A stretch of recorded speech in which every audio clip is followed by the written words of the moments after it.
చెప్పండి ఏం చెప్తారంటే కోదాడ జరిగిన ఘటన పైన.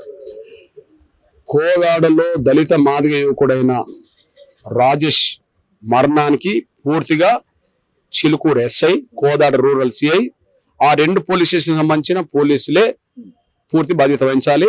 వాళ్ళ చిత్రహింసల వల్లనే అతను చనిపోయిండు. ఆయన వాళ్ళ మీద మర్డర్ కేసు పెట్టాలి, ఎస్సీ/ఎస్టీ యాక్ట్ నమోదు చేయాలి.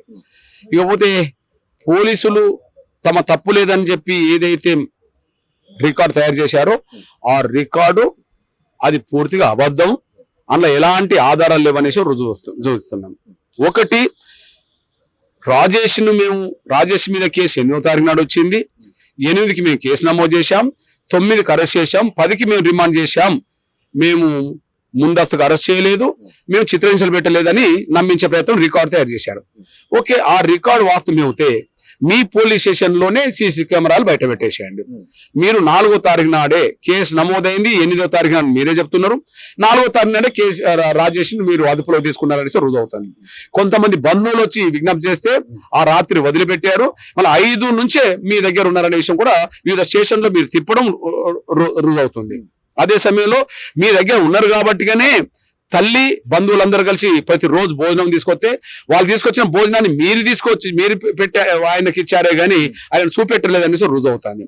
అంతేకాకుండా కనీసం నా కొడుకును చూస్తామని పదే విజ్ఞప్తి చేసినా కూడా మీ కొడుకును మేము చూపెట్టలేము, మీరు ఇచ్చినది మేము ఇస్తాము, కానీ మీరే ఇస్తామంటే మాత్రం మీకు ఈ భోజనం కూడా మేము ఇవ్వమని చెప్పి ఎప్పుడైతే అన్నారో వాళ్ళు ఎప్పుడో వెనుకపోవడం జరిగింది. అదే సమయం మీరు చిత్రహింసలు విపరీతంగా పెరిగినాయి కాబట్టి కోర్టు ప్రాంగణంలో బయట నుండి తీసుకొచ్చి మీరు ఇంజక్షన్ ఇచ్చారు. కోర్టుకు హాజరుపరచడానికి 1 గంట ముందే మీరు బయట నుండి తీసుకొచ్చి ఇంజక్షన్ ఇచ్చేశారు. అంటే ఎలాంటి నొప్పులు, ఎలాంటి ఆయాసం కనిపించకుండా చేయడం కోసం అది చెప్పడం జరిగింది. అదే సమయంలో అందులో నిందితులు A1, A2 ఇప్పుడు అరెస్ట్ అయ్యిండ్రు, వాళ్ళు విడుదలయ్యిండ్రు. నిన్నగాక మొన్న 24వ తారీఖు నాడు, ఈ మధ్యలో 24వ తారీఖు నాడు 10 రోజుల క్రితం వాళ్ళు మళ్ళీ కోర్టుకు మొదటిసారి హాజరైనప్పుడు జడ్జి ఏమడిగింది, మిమ్మల్ని ఎప్పుడు అరెస్ట్ చేశారు, అరెస్ట్ అయినప్పుడు మీరు కొట్టారంటే మమ్మల్ని అరెస్ట్ చేసింది 5వ తారీఖు, ఈయన 4వ తారీఖు నాడు పిలిపించారు. మరి 5వ తారీఖు నుంచి వీళ్ళు అక్కడనే ఉన్నారు.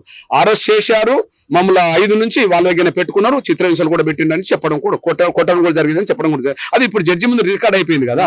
కాబట్టి పోలీసులు ఇక కాకమ్మ కథలు చెప్తే నమ్మడానికి ఎవరు సిద్ధంగా లేరు.